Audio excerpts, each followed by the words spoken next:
গতকাল রাত 2:30 নাগাদ একদল দুষ্কৃতী তারা ডায়মন্ড হারবারে বেছে বেছে তৃণমূল কর্মীদের বাড়িতে আক্রমণ করছে।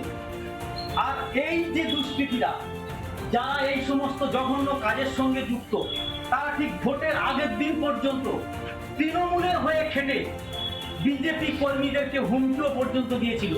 গতকাল রাত্রে যখন এই অপুমান্নার বাড়িতে মান্নার বাড়িতে আসেন, তখন এই যে ফ্রিজটা দেখতে পাচ্ছেন, এই ফ্রিজ ভেঙেছে, এই যে বাড়ির সমস্ত আসবাবপত্র ভেঙেছে, এই যে ফ্যানটা আছে দুপুরে বুঝতে দিয়েছে, এদিকে আলমারি ভেঙে দিয়েছে, এদিকে দরজা ভেঙেছে, তালা ভেঙে এসে ঢুকেছে, ইট মেরেছে, একের পর এক জিনিস ভেঙে তছনছ করে দিয়েছে।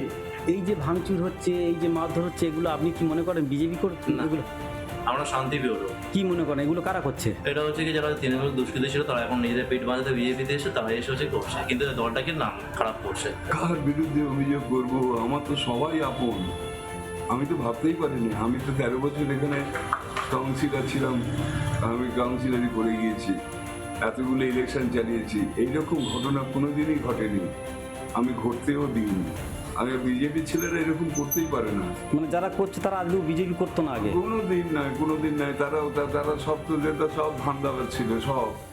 খবরটা পাওয়ার পর ঘটনাস্থলে চলে আসেন এই এলাকার যিনি বিজেপির প্রার্থী ছিলেন দীপক হালদার।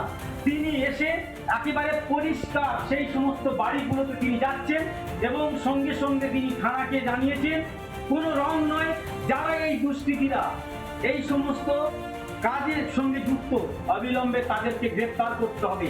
দুদিন আগে যারা তৃণমূলের সঙ্গে বিজেপি কর্মীদেরকে হুমকি দিয়েছে, তারাই আজকে অতি সক্রিয় বিজেপি সেজে তৃণমূলের বাড়ি আক্রমণ করছে বিজেপিকে বদনাম করার জন্য। আর এর বিরুদ্ধে সোচ্চার দীপক বাবু। বেশিরভাগ ক্ষেত্রে তৃণমূলের ছেলেরা যারা এই রেজাল্ট বেরোনোর পরে মাথায় ফেটকি বেঁধে কপালে তিলক টেনে জয় শ্রীরাম ধ্বনি দিতে দিতে তৃণমূলীদের আক্রমণ করছে এবং যার দায় দায়িত্ব বা বদনাম আমাদের ঘাড়ে এসে পৌঁছচ্ছে।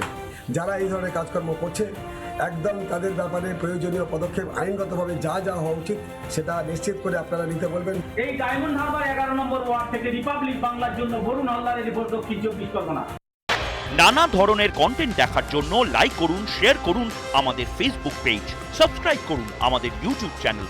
পাশাপাশি অন্যান্য ব্রেকিং নিউজের জন্য অবশ্যই চোখ রাখুন রিপাবলিক বাংলায়।